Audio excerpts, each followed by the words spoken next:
আর আজকের এই পবিত্র মঞ্চ এমন একটি স্টেজ, এমন একটি জায়গা, যেই জায়গাতে বড় বড় ওলামায়ে কেরাম, মুফতিয়ানে এজাম আমার পাশেই তিনারা বসে আছে। এই মাদ্রাসা সুলতানপুর এবং মালিপুর এই মাদ্রাসার শিক্ষক এবং যত ছাত্র আছেন, খাস করে শিক্ষকগণের কথা বলি যে আমরা যখন এই মাদ্রাসায় আসি তো শিক্ষকগণের ব্যবহার এবং আখলাক এত সুন্দর লাগে যে এসে এখান থেকে আর যেতে ইচ্ছা করে না। তো আল্লাহ পাক ইনাদেরকে হায়াত দান করুক, সকলে পড়ুন আল্লাহুম্মা আমিন।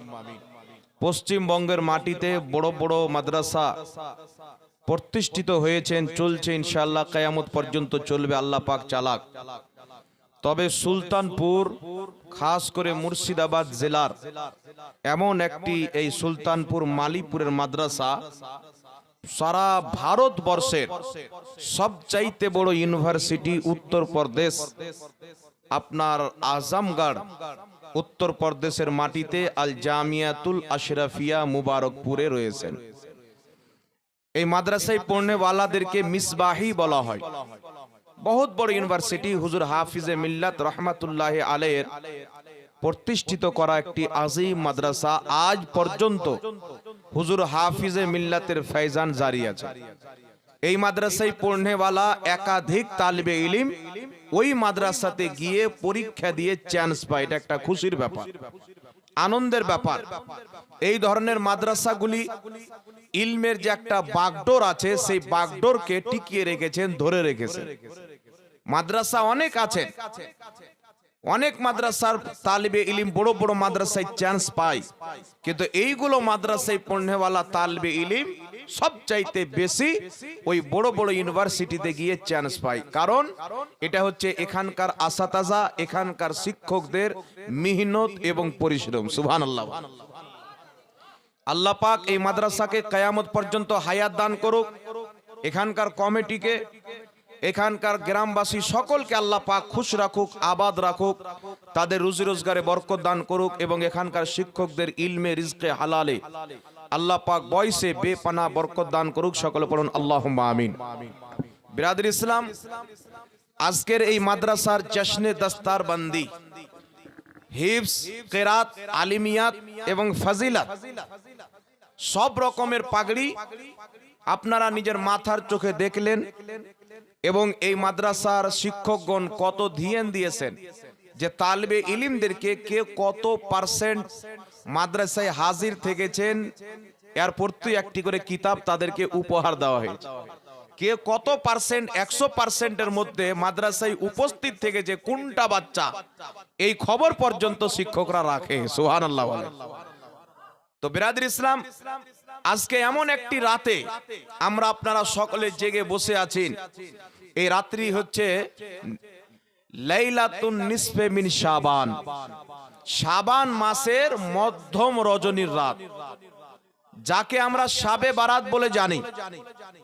শাব মানে হচ্ছে রাত, শাব শব্দটা হলো ফার্সি শব্দ, আর বারাত মানে হচ্ছে পরিত্রাণ, মুক্তি, নাজাত।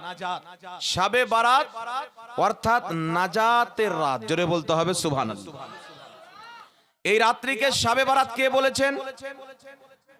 আগে সর্বপ্রথম একটি হাদিস শুনেন। কিতাবটির নাম হচ্ছে মুআজামুল কবির লিত্তাবরানি, আর একটি কিতাব মুআজামুল আওসাত লিত্তাবরানি। দুটি কিতাবের মধ্যে হাদিসটি লিপিবদ্ধ।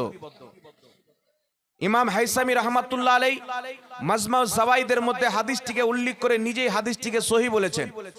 যারা শাবে বারাতকে মানে না, তাদের গুরু নাসিরউদ্দিন আলবানী সিলসিলায়ে সহিহার মধ্যে হাদিসটিকে সহিহ বলেছেন। হাদিসের বর্ণনাকারী বিশ্ববিখ্যাত সাহাবী হযরতে মুআজ বিন জাবাল রাদিয়াল্লাহু তাআলা আনহু বলছেন, আল্লাহর নবী সাল্লাল্লাহু আলাইহি ওয়াসাল্লাম বলেন, আল্লাহ তাবারাক ওয়া তাআলা মধ্যম শাবানের রাত্রিতে অর্থাৎ শাবে বারাতের রাত্রিতে নিজের বান্দার প্রতি আত্মপ্রকাশ করেন যেমন তার শানের যোগ্য। আল্লাহ তাবারাক ওয়া তাআলা সারা রাত নিজের বান্দাকে ডাক দেন, কে আছো আমার কাছে ক্ষমা চাইবে, আমি আল্লাহ তাকে ক্ষমা করে দেব। হিংসুক ব্যতীত এবং মুশরিক ব্যতীত যারা আল্লাহকে বাদ দিয়ে মূর্তির পূজা করে, পাথরের পূজা করে, চন্দ্র সূর্যের পূজা করে, এই রকম মুশরিক বাদ দিয়ে, হিংসাকারী বাদ দিয়ে আল্লাহ তাবারাক ওয়া তাআলা নিজের সমস্ত সৃষ্টিকে ক্ষমা করে দেয়, সমস্ত সৃষ্টিকে মাফ করে দেয় এই রাত্রিতে। একবারে সহিহ হাদিস দ্বারা প্রমাণিত। এই জন্য এই রাত্রিকে বিশ্ববিখ্যাত সাহাবী রাসূল হযরতে আব্দুল্লাহ ইবনে মাসউদ রাদিয়াল্লাহু তাআলা আনহু, মুজতাহিদ তবকার সাহাবী, তিনি এই রাত্রিকে বলেছেন লাইলাতুল বারাত, যাকে আমাদের ভাষায় বলা হয় শাবে বারাত। লাইল মানে রাত, আর এইদিকে সব মানে রাত। লাইল শব্দটি হচ্ছে আরবি আর সব শব্দটি হচ্ছে ফার্সি। যেমন আমরা নামাজ বলি, নামাজ শব্দটা হচ্ছে ফার্সি, আর আরবিতে নামাজকে বলা হয় সালাত। রোজা শব্দটি হচ্ছে ফার্সি, আরবিতে বলা হয় সিয়াম। তেমনি শাবে বারাতের আরবি হলো লাইলাতুল বারাত, আর এর ফার্সি হচ্ছে শাবে বারাত। তো আমাদের মধ্যে যেহেতু পূর্বে যখন মুঘল বাদশাদের হুকুমত ছিল, ভারতবর্ষের মাটিতে বেশি ফার্সি চলতো, তাই নামাজ, রোজা, বিভিন্ন জিনিসের নাম ফার্সিতে পড়ে গেছে। তাই এই রাত্রিকে বলা হয় শাবে বারাত। জোরে বলেন সুবহানাল্লাহ। এই শাবে বারাতের রাত্রিতে আমাদের করণীয় কি? আল্লাহর নবী সাল্লাল্লাহু আলাইহি সাল্লামের হাদিস নাসাই শরীফের মধ্যে সাহাবী রাসূল বলছেন, ইয়া রাসূলুল্লাহ, ইয়া হাবিবাল্লাহ, আপনি সব চাইতে বেশি, প্রত্যেক মাসের চাইতে বেশি শাবান মাসে কেন রোজা রাখেন? আল্লাহর হাবিব সাল্লাল্লাহু আলাইহি সাল্লাম বলেন, এই শাবান মাসে আল্লাহ তাবারাক ওয়া তাআলার নিকটে মানব জাতির আপনার আমল নামাকে পেশ করা হয়। আমি মুস্তাফা জানে রহমত এই মাসে বেশি করে এই জন্য রোজা রাখি যে আমার আমল যখন আল্লাহর নিকটে পেশ করা হবে, তখন যেন আমি মুস্তাফা রোজার অবস্থায় থাকি। জোরে বলেন সুবহানাল্লাহ। তখন যেন আমি রোজার অবস্থায় থাকি। এই জন্য পৃথিবীর মুসলমান, শাবে বারাতের রাত্রি একটি গুরুত্বপূর্ণ রাত্রি। এই রাত্রিতে আল্লাহ পাক নিজের সমস্ত সৃষ্টিকে ক্ষমা করে দেয়। আরেকটি সহিহ হাদিসে এসেছেন, আল্লাহ তাবারাক ওয়া তাআলা সবাইকে ক্ষমা করে, হিংসাকারীদেরকে আল্লাহ পাক সময় দান করেন, মোহলাত দান করেন, সুযোগ দান করেন। তো এই রাত্রিতে বান্দার গুনাহ আল্লাহ পাক ক্ষমা করেন। আচ্ছা বলেন, যেই বান্দা চিটপাটাং হয়ে ঘুমিয়ে থাকবে তার ক্ষমা হবে? যেই বান্দা নাকে তেল দিয়ে ঘুমাবে তার ক্ষমা হবে না। বর্তমান জামানায় কিছু মার্কেটে লোক বেরিয়েছে, তারা বলতে চায় শাবে বারাতের কোনো ইবাদত নাই, শাবে বারাতের রাত্রিতে ইবাদত করতে যাওয়া আর নোংরা জায়গাতে রাত্রি কাটানো সমান। এই ধরনের নাপাক চরিত্রহীন ব্যক্তিদেরকে দাঁত ভাঙা জবাব দিতে চাই। লামাযহাবীদেরকে বলতে চাই, তোমাদের মুহাদ্দিস আব্দুর রহমান মুবারকপুরীর লেখা কিতাব তোহফাতুল আহওয়াজির মধ্যে মুরসাল কবি সহিহ হাদিস উল্লেখ রয়েছেন। মায়েশা সিদ্দিকা রাদিয়াল্লাহু তাআলা আনহা বলেন, আল্লাহর নবী একদিন রাতে ইবাদতে দাঁড়িয়ে গেলেন, এত লম্বা সাজদা করলেন। মায়েশা নবীর লম্বা সাজদাকে দেখে মনে করলেন হয়তো নবী পাক ইন্তিকাল করেছেন। হযরতে মায়েশা সিদ্দিকা রাদিয়াল্লাহু তাআলা আনহা নবী পাক সাল্লাল্লাহু আলাইহি সাল্লামের ইবহাম আঙুলটিকে টাচ করলেন, নবী পাক স্পর্শ করলেন, নবী পাক হিললেন। নবী পাক সাল্লাল্লাহু আলাইহি সাল্লাম নামাজকে কমপ্লিট করার পর বলছেন, আয়েশা তুমি কি জানো আজকে কোন রাত্রি? তুমি কি জানো এই রাত্রির ফজিলত? এই রাত্রি হচ্ছে শাবান মাসের অর্ধেক তারিখের রাত্রি। এই রাত্রিতে আল্লাহ তাবারাক ওয়া তাআলা নিজের বান্দার গুনাহ খাতাকে ক্ষমা করে দেয়। তো এই রাত্রিকে কেন্দ্র করে মুহাম্মদ রাসূলুল্লাহ সাল্লাল্লাহু আলাইহি সাল্লাম, ইসলামের পয়গম্বর, আল্লাহ পাকের হাবিব, রাসূলদের সরদার, মালিকে জান্নাত মুহাম্মদ রাসূলুল্লাহ নিজেই লম্বা লম্বা সাজদা করে ইবাদত করেছেন। তাই শাবে বারাতকে কেন্দ্র করে এই রাত্রিতে যারা ইবাদত করবে, খোদার কসম খেয়ে বলি এটা নাজায়েজ হবে না। নেক কাজের মাধ্যমে রাত্রি কাটাবে, আল্লাহ তার জীবনের সব গুনাহ ক্ষমা করে দেবে। এই জন্য পৃথিবীর মুসলমান আজকাল যেই মৌলবি বলতে চায় নিজেকে আহলে হাদিস বলে, কিন্তু হাদিস খুঁজে পায় না। তার বাপ দাদার কিতাবের মধ্যে লেখা আছে।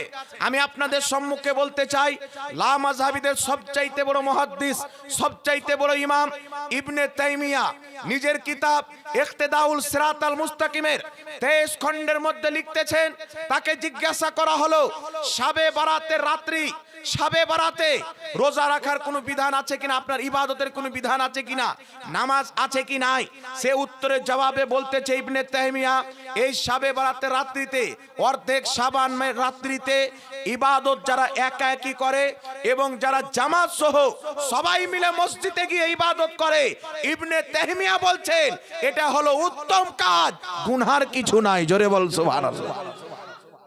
তাদের বাপ দাদা কিতাবে লিখে গেছেন উত্তম কাজ। এই জন্য পৃথিবীর মানুষ আজকে রাত্রিতে আমাদের কত ভাগ্য যে আমরা আজকে রাত্রি ইবাদতের মাধ্যমে কাটাচ্ছি।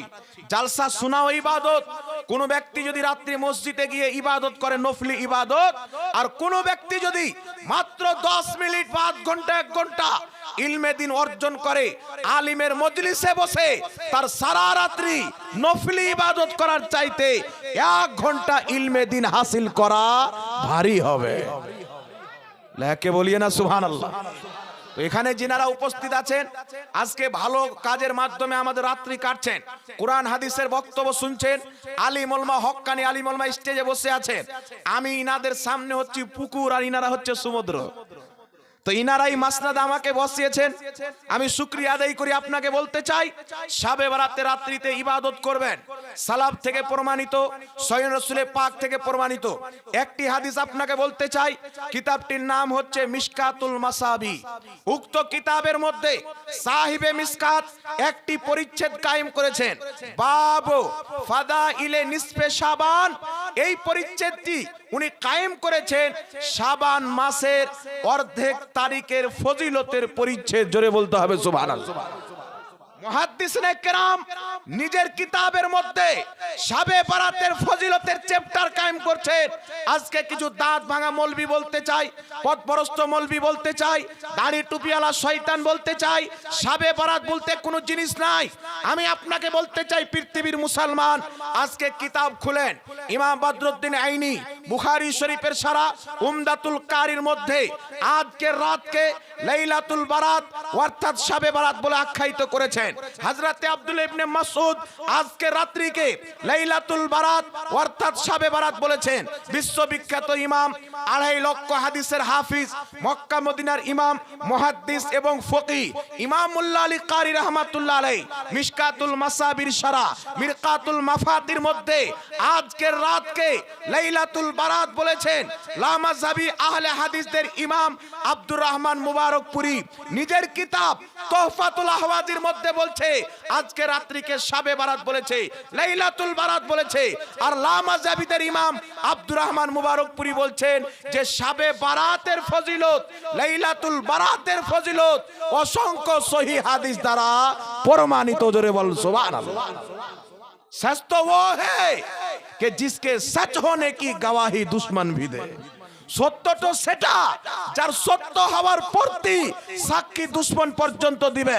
এই জন্য পৃথিবীর মুসলমান বড় বড় ইমাম মুহাদ্দিস এমনকি যে সাহাবায়ে কেরাম আজকে রাত্রিকে লাইলাতুল বারাত বলেছেন, যাকে ফার্সিতে বললে শাবে বারাত হয়।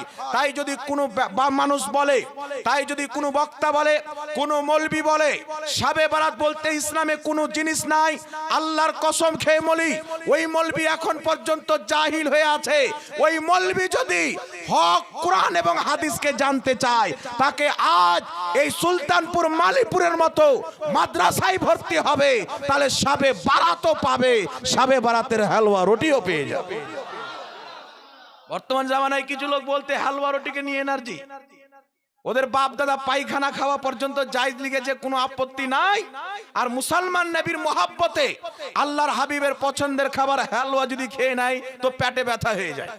আজকে হোয়াটসঅ্যাপে একটা মুনাজারা চলছিল, ওই গল্প করার পূর্বে রাত্রিতে নবী পাক ইবাদত করেছেন। তো এই রাত্রিতে ইবাদত করা জায়েজ হবে না নাজেজ হবে? জি, নবী পাক ইবাদত করে জানিয়ে দিয়েছেন যে শাবে বারাতের রাত্রিতে যারা ইবাদত করে আল্লাহর কাছে চোখের পানি ফেলে দোয়া করবে, আল্লাহ তার জীবনের সমস্ত গুনাহ ক্ষমা করে দিবে। এই রাত্রি এমন একটি রাত্রি, এই রাত্রিতে সাগীরা গুনাহ মাফ হয়ে যায়, কবিরা গুনাহ মাফ হয়ে যায়। এই জন্য পৃথিবীর মুসলমান আমার নবী এই রাত্রির ফজিলত বয়ান করেছেন কিয়ামত পর্যন্ত। আজ আপনাদের চোখের সামনে এই মাদ্রাসায় অনেকগুলো তালিবে ইলমকে পাগড়ি পরিয়ে আলিমের সার্টিফিকেট দেওয়া হয়েছে।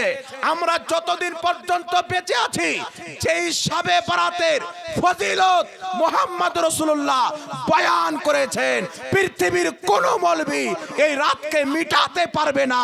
আমরা দলিল দিয়ে জাতিকে এই রাত্রিতে জাগাবো, তাদের গুনাহ আল্লাহর দরবারে ক্ষমাও করাবো। এখন আপনাকে বলতে চাই, এই রাত্রিতে ইবাদতের হাদিস পেলেন, লামাযহাবিদের কিতাব মাজমুআ ফাতাওয়া থেকে রেফারেন্স দিলাম। আপনাকে বলি মিশকাতুল মাসাবি, উক্ত কিতাবের মধ্যে এই রাত্রির ফজিলতের উপরে সাহিবে মিশকাত একটি পরিচ্ছেদ কায়েম করেছেন। তারপরে তিনি কয়েকটি হাদিস নিয়েছেন। তার মধ্যে একটি হাদিস হচ্ছে আল্লাহর নবী সাল্লাল্লাহু আলাইহি সাল্লাম শাবান মাসের অর্ধেক তারিখকে নিয়ে আল্লাহর নবী বলছেন, রাসূলে কায়নাত বলছেন, কুমু লাইলাহা ওয়া সুমু নাহারাহা, তোমরা শবে বরাতে রাত্রি বেলা ইবাদত করো আর দিনের বেলা রোজা রাখো। জোরে হবে না সুবহানাল্লাহ?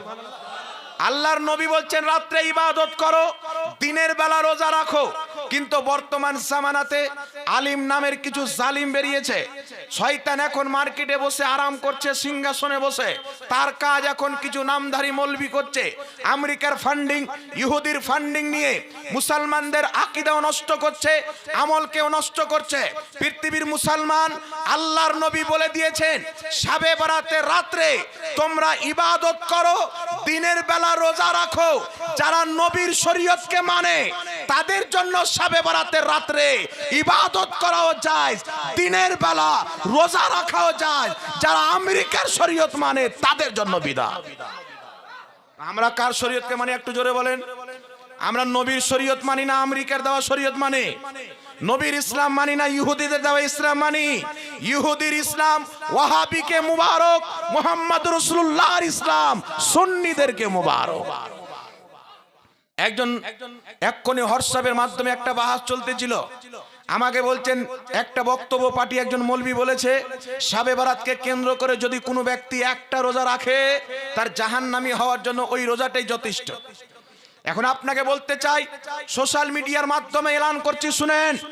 আহলে হাদিসদের ফতোয়ার কিতাব, কিতাবটির নাম হচ্ছে ফাতাওয়া আহলে হাদিস। তার প্রথম খণ্ডের মধ্যে আহলে হাদিসদের গুরু, আহলে হাদিসদের মুফতি, তাদের মুহাদ্দিস আব্দুল্লাহ রুপড়ি লিখতেছে ফাতাওয়া আহলে হাদিসের মধ্যে যে শবে বরাত কা রোজা রাখনা আফজাল है, শবে বরাতের রোজা রাখা উত্তম কাজ। জোরে বল সুবহানাল্লাহ। তাদের বাপ দাদা কিতাব লিখছে উত্তম কাজ। তো যেই মাসআলা নিয়ে আমাদেরকে বিদাতি প্রমাণ করতে চাই, আল্লাহ তাদেরকে বিদাতি বানিয়ে দিচ্ছে। তাদের মৌলবি নিজে কিতাবের মধ্যে লিখছে যে শবে বরাতে রোজা রাখা উত্তম কাজ। তো তাদের মোল্লা বিদাতি হলো কি হলো না? তাদের ফাতোয়া বিদাতি হলো কি হলো না? তো তাদের ইমাম যদি বিদাতি হয় তাহলে মুক্তাদি আবার সুন্নাতি হবে? জোরে বলেন। একটা গাড়ির ড্রাইভার যদি মালদা যায় তো প্যাসেঞ্জার কলকাতা যাবে না, ড্রাইভার গাড়ি যেই দিকে নিয়ে যাবে প্যাসেঞ্জার ওই দিকে যাবে। লামাযহাবিদের গুরু ঘান্টাল নিজের কিতাবের মধ্যে শবে বরাতের রাত্রির ইবাদতকেও উত্তম লিখেছে, রোজাকেও উত্তম লিখেছে। তো যদি জাহান্নামী হয় লামাযহাবিরা জাহান্নামে যাবে, সুন্নিরা জাহান্নামে যাবে না। কারণ আমরা নবীর কথা মেনে রোজা রেখেছি না, কি বলে? নবীর কথা মেনে রাত্রে ইবাদত করছি। এই জন্য পৃথিবীর মুসলমান আল্লাহর নবী কি বললেন? আমি শাবান মাসে বেশি করে রোজা রাখি, কারণ এই রাত্রিতে আল্লাহ পাক বান্দার আমল আল্লাহর দরবারে পেশ করা হয়। তো আমি মুস্তাফা জানে রহমত চাই আমার যখন আমল নামা পেশ হবে আমি যেন রোজার অবস্থায় থাকি। এই জন্য আমরা মুসলমান শবে বরাতে এবং শাবান মাসে বেশি করে রোজা রাখার কথা বলি, যেন আমাদের আমল যখন আল্লাহর দরবারে পেশ করা হবে তো আমরাও যেন রোজার অবস্থায় থাকি। একটু জোরে হবে না সুবহানাল্লাহ? এবার আপনাকে একটি কথা বলছি, শুনেন। কালকে কোনো ব্যক্তি আপনাকে এসে বলবে মিশকাত শরীফের মধ্যে যে রোজা রাখার হাদিস আছে হাদিসটি জয়ীফ।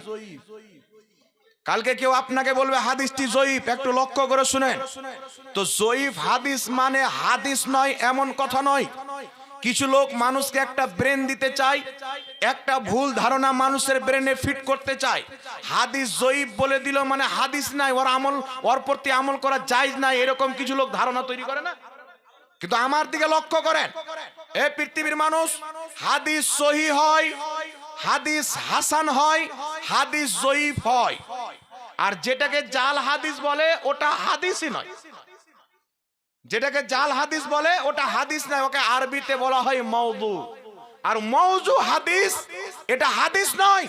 সহিহ হাদিস ও হাদিস, হাসান হাদিস ও হাদিস, জয়ীফ হাদিস ও হাদিস, যাকে বাংলাতে বলা হয় দুর্বল হাদিস। এইবার দুর্বল হাদিস কাকে বলে? আমি হাদিস শুনেছি আপনার হযরত আল্লামা মুফতি শাহীমউদ্দিন আজহারীর কাজ, তিনি হাদিস শুনেছেন তিনার শিক্ষকের কাজ, তিনি হাদিস শুনেছেন আবার অন্য কারোর কাজ। এই যে মিডিল একটি সনদ রয়েছেন, এই বর্ণনাকারীর মধ্যে একজন ব্যক্তি মাঝে মাঝে কথা ভুলে যায় বা বয়স বেশি হওয়ার কারণে কিছু উল্টা পুল্টা বলে দেয়, তো ওই রাবীর সরল শক্তি দুর্বল হওয়ার কারণে হাদিসটিকে দুর্বল বলা হয়। নচেত হাদিস দুর্বল হয় না, দুর্বল হয় সনদ। কথা মনে হয় বুঝে আসেনি? সনদ দুর্বল হয়। হাদিস হচ্ছে নবী পাকের হাদিস, কিন্তু দুর্বল হাদিস কি হাদিস নয়? আমি আপনাকে বলি শুনেন, একজন ব্যক্তি যদি নিজের বাড়িতে কদ্দুর চাষ করে, কদ্দু মানে আপনারা জানেন তো, কদ্দু বা তোরাই, তোরাইকে কি বলা হয়, ঝিঙ্গা না কি বলা হয়, ঝিঙ্গার চাষ করেন, দেখবেন আমার বাবারা বা বাড়িতে মায়েরা যখন ঝিঙ্গার গাছ লাগায় তো পাটকাঠি গেড়ে ওই পাটকাঠির উপরে পাটকাঠির চালা দেয়, ঝিঙ্গার গাছ চড়ে চালার উপরে, চড়ে কি চড়ে না? আচ্ছা বলেন তো, কোনো ব্যক্তি যদি টিনের চালা দেয় তাহলে পাটকাঠি দিলে হবে? খুঁটা, খুঁটা যদি পাটকাঠির দেন, চালা পাটকাঠির, আর যখন টিনের চালা দিবেন তখন খুঁটা কিন্তু আপনাকে বাঁশের দিতে হবে নাকি? আর যদি ওপরে ছাদ দেন তাহলে বাঁশের খুঁটাতে ছাদ চলবে? চলবে না। তখন আপনাকে খাম্বা দিতে হবে, খাম্বা না কি বলেন? তখন আপনাকে খাম্বা দিতে হবে। অনুরূপ ভাবে কোন জিনিসের ফরজ হওয়ার জন্য, ওয়াজিব হওয়ার জন্য, জরুরি হওয়ার জন্য সহিহ হাদিসের প্রয়োজন পড়ে, হাসান হাদিসের প্রয়োজন পড়ে। আর কোন জিনিসের বৈধ এবং উত্তম এবং মুস্তাহাব হওয়ার জন্য জয়ীফ হাদিসই যথেষ্ট। সুবহানাল্লাহ। কথা আমার ধ্যান দিয়ে শুনলেন কি শুনলেন না বাবা? ফরজ এবং ওয়াজিবের জন্য সহিহ এবং হাসান হাদিসের প্রয়োজন, আর জায়েজ এবং মুস্তাহাবের জন্য হাদিস যদি জয়ীফ থাকে, জয়ীফ হাদিস হচ্ছে যথেষ্ট। এখন আপনাকে বলতে চাই, কোন ব্যক্তি যদি আপনার পাটকাঠির চালা দেয় আর তাকে এসে যদি একজন ব্যক্তি বলে যে তুমি এই আপনার খাম্বা দাও, ঢালাই করে শিক দিয়ে খাম্বা দাও, তাহলে লোকটা তাকে পাগল বলবে কি বলবে না? যে আমি চাষ করব ঝিঙ্গার, তো চালা দেবো পাটকাঠির, তো খাম্বা কেন দেবো, পিলার কেন দেবো, ঢালাই করে 1000 টাকা খরচ করে, 1000 টাকা খরচ করে পাটকাঠির বেড়া দিলি তো আপনার মানুষ হয়ে যাবে নাকি বলেন? জোরে বলেন। তো কোন ব্যক্তি যদি কোন কর্মকে মুস্তাহাব বলে, কোন কর্মকে জায়েজ বলে, আর কোন ব্যক্তি এসে যদি বলে সহিহ হাদিসে আছে, তো ওর মতন পাগল কেউ নাই। আরে সহিহ হাদিসে থাকলে তো ফরজ হয়ে যেত, মুস্তাহাব কেন থাকতো? মুস্তাহাবের জন্য জয়ীফ হাদিস যথেষ্ট। এটা আমার বক্তব্য নয়। আজ লামাযহাবী মানুষকে বুঝাতে চাই জয়ীফ আর জাল হাদিস এক। আমি চ্যালেঞ্জ করে গেলাম, পৃথিবীর মাটিতে এমন কোন লামাযহাবী মৌলবী জন্ম হয়নি, কিয়ামত পর্যন্ত হবে না, যে জয়ীফ হাদিসকে অস্বীকার করবে। আল্লাহর কসম খেয়ে বলি, প্রত্যেক মুহাদ্দিস, প্রত্যেক ফকিহ একমত, হাদিস যদি জয়ীফ হয়, কোন জিনিসের, কোন আমলের জায়েজ এবং মুস্তাহাব হওয়ার জন্য ওই জয়ীফ হাদিসটা যথেষ্ট। জোরে বল সুবহানাল্লাহ। ফরজ হবে না, ওয়াজিব হবে না, কিন্তু জায়েজ হওয়ার জন্য, মুস্তাহাব হওয়ার জন্য দুর্বল হাদিস যথেষ্ট। এটা আমার শুধু বক্তব্য নয়, মুহাদ্দিসিনে কেরামের বক্তব্য। এখন আপনাকে বলি বাবা, আমরা যে হাদিস পেয়েছি ডাইরেক্ট কি নবীর কাছ থেকে নিয়েছি? জোরে বলেন। ডাইরেক্ট নবীর কাছে নিয়েছি? হাদিস পেয়েছি মুহাদ্দিসের মাধ্যমে। কোন হাদিস মানা যাবে, কোন হাদিস মানা যাবে না, কোন হাদিস দিয়ে কি প্রমাণিত হবে, এই নীতিমালা মুহাদ্দিসিনরা তৈরি করেছেন। যারা মুহাদ্দিসদের নীতিমালা অনুযায়ী হাদিস শরীফ ফলো করবে তারা নাজাত পাবে। আর বাড়িতে ধর্ম চালু করে বলবে আমরা জয়ীফ হাদিস মানি না, ওই ব্যক্তি পথভ্রষ্ট। জয়ীফ হাদিস জাল হাদিস, ওই ব্যক্তি পথভ্রষ্ট, তার কাজ কোনো দলিল নাই। কারণ মুহাদ্দিসরা কেরাম যেই রুলস তৈরি করেছেন ওই রুলস অনুযায়ী হাদিস মানা ঈমানদারদের দায়িত্ব। জোরে বলেন সুবহানাল্লাহ।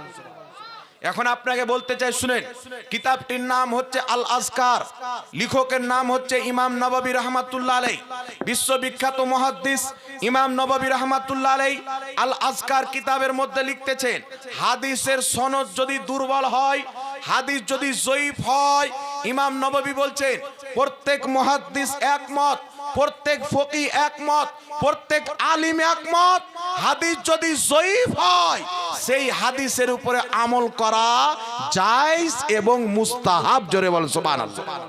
বিশ্ববিখ্যাত ইমামুল্লাহ আলী কারি মিশকাতের সারা মিরকাতের মধ্যে লিখছেন, জয়ীফ হাদিস ফাজাইলে আমলে গ্রহণযোগ্য, জয়ীফ হাদিসের উপর আমল করা যায়। ইমাম আজলুনি রাহমাতুল্লাহ আলাইহি কাশফুল খাফার মধ্যে লিখছেন, জয়ীফ হাদিসে আমল করা যায়। শুধু তাই নয়, ইমাম ইবনে হাজার মক্কি ফাতাওয়া হাদিসিয়া সৌদি আরব রিয়াজ থেকে ছাপ, সেই কিতাবের মধ্যে লিখছেন, হাদিস যদি জয়ীফ হয়, হাদিস যদি মুনকার হয়, হাদিস যদি মুরসাল হয়, হাদিস যদি মুনকাতা হয়, ইমাম ইবনে হাজার মক্কি বলছেন এই ধরনের হাদিসের উপরে আমল করা মুস্তাহাব। জোরে বলতে হবে সুবহানাল্লাহ। তো মুহাদ্দিসিনে কিরাম, ইমাম ইবনে হাজার মক্কি, ইমাম নববী, সকল মুহাদ্দিসিনে কিরাম বলছেন প্রত্যেক মুহাদ্দিস একমত, প্রত্যেক ফুকাহা একমত, প্রত্যেক আলিম একমত যে জয়ীফ হাদিসের উপরে আমল করা মুস্তাহাব। এইবার আপনাকে একটা আমি উদাহরণ দিচ্ছি বাবা, শুনেন। আহলে হাদিস লা মাযহাবিদের গুরু আব্দুল্লাহ রুপড়ি ফাতাওয়া আহলে হাদিসের মধ্যে লিখছে জয়ীফ হাদিসের উপরে আমল করা যায়। আহলে হাদিসদের বড় মৌলবি ওয়াহাবিদের, যার নাম হচ্ছে নাজির হোসেন দেহলভি, ফাতাওয়া নাজিরিয়ার মধ্যে লিখতেছে যে জয়ীফ হাদিস अगरचे ज़ईफ हो फिर भी जवाज के लिए और इस्तेहबाब के लिए काफी है। आहले হাদিসদের গুরু নাজির হোসেন দেহলভি ফাতাওয়া নাজিরিয়ার মধ্যে লিখছে, হাদিস যদি জয়ীফ হয় তো কোন জিনিসের বৈধ এবং মুস্তাহাব হওয়ার জন্য জয়ীফ হাদিসটা যথেষ্ট। জোরে বল সুবহানাল্লাহ। এবং শুধু তাই নয় মুসলমান, শুধু তাই নয়, শুনেন, হাদিস যদি জয়ীফ হয়, লা মাযহাবিদের গুরুরা নিজের কিতাবে লিখেছেন, প্রত্যেক বড় বড় মুহাদ্দিসিনে কিরাম লিখেছেন, জয়ীফ হাদিস কোন আমলের কোন জিনিসের বৈধ এবং মুস্তাহাব হওয়ার জন্য যথেষ্ট।